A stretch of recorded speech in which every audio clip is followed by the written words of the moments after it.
students, welcome back to another lecture video for biology. Today we're going to talk about the principles of Mendelian genetics. But before I do that, the last video was on dihybrid crosses. If you need to go back and watch those, please feel free to do so. Okay? What I'm going to be doing is I'm going to make a lecture video that explains and goes through the example problems that I have in this specific slideshow. That way you can go back, check your answers, and see how they compare to mine. So just know that that's coming. You can use those for study references or whatever else you may need. Okay?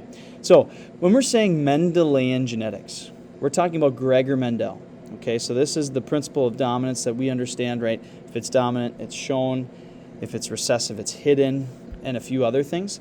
So what we're going to do is we're just going to dive into 4 different principles that we already know to be true. Okay, so the first one is the principle of dominance. I just mentioned this one. This says an organism with at least one dominant allele will exhibit the dominant form of that specific trait. In other words, if I have a heterozygous individual, let's say that we're comparing plants and we're looking at tall versus short, and tall is dominant to short. So if we have a heterozygous plant, meaning big T, little t, we know that the big T takes that, or that specific plant would be tall because of the presence of the dominant T, or the capital T. That's what this means. Okay, so you guys are very, very on top of what that means. Okay? And then we have probability, the principle of probability. This is just the likelihood that a trait will be expressed. Again, these 2 things I feel like we are very, very solid in our understanding of, and so we don't really need to talk about these 2 things. However, we do have 2 more that are going to be new. Okay? So the first one is, it says a principle of segregation. Alleles received from each parent segregate or separate when gametes form. Okay? And then it says here that as cells undergo meiosis, mom's copy goes to one daughter cell and dad's copy goes to a different daughter cell. Alleles in each gamete formed will be different from each other. Okay? I have a picture that's going to help us understand this one a little bit better as we get into it. But if you're wondering what segregation means, it means to separate. So really what this says is this is the principle of separation. So we know that each one of us has 2 alleles for every 1 gene in our body. And one comes from mom and one comes from dad. And so when we pass on our alleles someday, no sperm or no egg is going to be the same, meaning one copy of that allele is going to go to a different cell, and one copy is going to go to another cell, because we have 2 copies, one from our mom and one from our dad. The same will be said for our children. They get a copy from myself, who's a male, and then my wife, who would be the female egg, right? And so that's what the principle of segregation means. And taking it a step further, this is the principle of independent assortment. In other words, genes for different traits assort, and when the chromosomes line up during metaphase 1 independently. So, for instance, I'm going to see if my pen works. Otherwise, I'm going to try to explain this without my pen. Yeah, it's not working right now, and that's okay. But if I were to draw meiosis 1 and I were to draw metaphase 1, this is when we know that the chromosomes, the homologous chromosomes, line up, and they line up double file.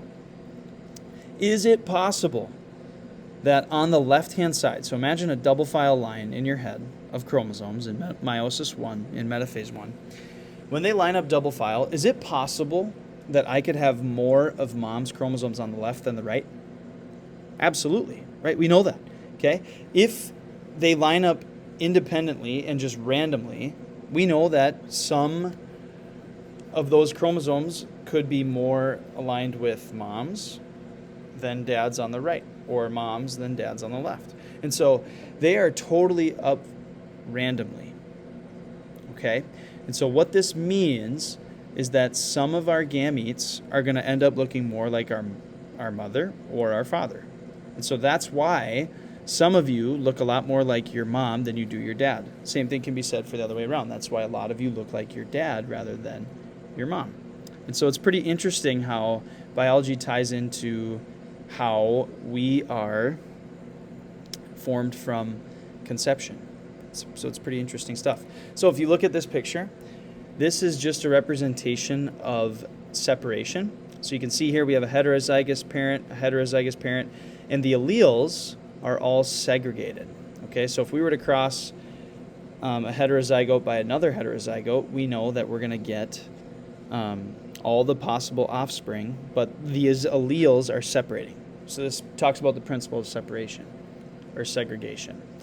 With this one, this is actually a representation of the law of independent assortment. And the reason why we say that is because if you look at the allele combinations here, okay, we see that the F1 generation is crossed by another F1 generation. We're just kind of talking about flowers here, okay? If we cross these, you can see that there are all the possible genotypes here, okay? So our phenotypic ratio, whenever we have a heterozygote cross, is going to be 9:3:3:1 when we're talking about dihybrids, okay? And what we're saying is that all the allele combinations are going to be present. So tune in next video. We're going to start talking about non-Mendelian genetics.